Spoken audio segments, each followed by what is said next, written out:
di kota Madinah, jauh, jaraknya 1.400 km.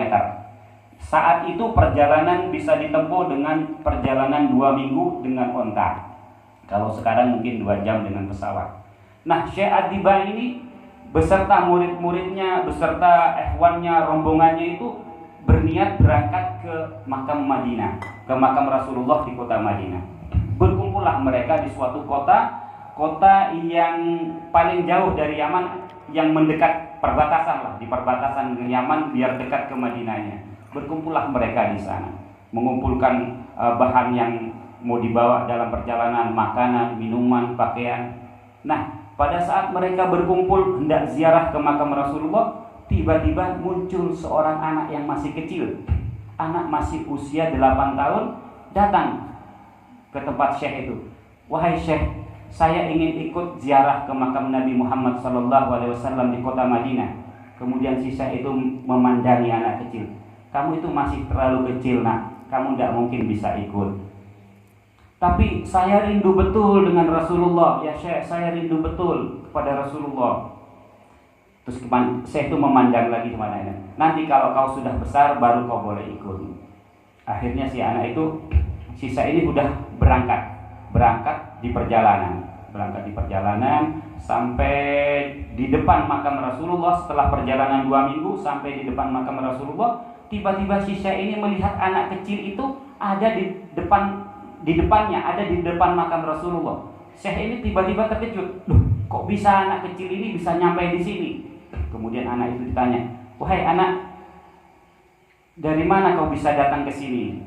Kemudian si anak kecil tadi mengatakan, waktu kalian ini sibuk-sibuk mempersiapkan perbekalan untuk berangkat, saya masuk ke dalam peti.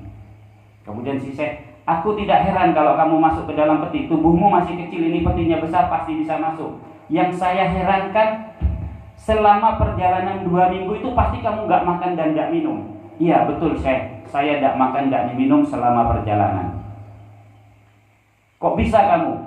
Kerinduan saya kepada Rasulullah melupakan saya untuk makan dan minum. Jadi karena rindu sama Rasulullah sampai anak ini lupa dengan makan dan minum. Saking senangnya bisa hadir ke makamnya Rasulullah SAW.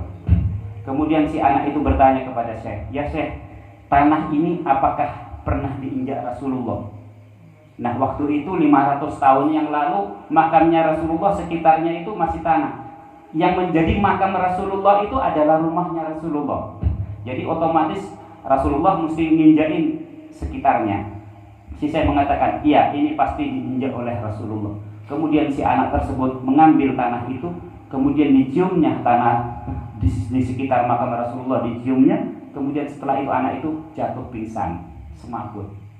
Syekh melihat dan rombongannya melihat anak itu, ternyata anak itu sudah meninggal. Si Syekh menangis terharu. Anak ini betul-betul rindu kepada Rasulullah dan bisa sampai di sini dan bisa sampai meninggal di depan makam Rasulullah. Shallu ala Nabi Muhammad. Shallu ala Nabi Muhammad. Nah, setelah anak ini meninggal, anak ini mau dikuburkan. Tetapi pemerintah Madinah saat itu melarang orang luar Madinah untuk dikebumikan, untuk dikubur di kota Madinah. Kalau zaman sekarang orang pergi haji, orang pergi umroh, kalau meninggal di kota Madinah dimakamkan di pemakaman Baqi di depan makam Rasulullah. Otomatis itu karena sudah dapat izin sekarang. Kalau dulu belum bisa. Nah, akhirnya si anak ini karena tidak diizinkan dimakamkan di kota Madinah, dimakamkan di luar kota Nabi, di luar kota Madinah. Setelah proses pemakaman, si Syekh beserta rombongannya ini melakukan umroh dulu.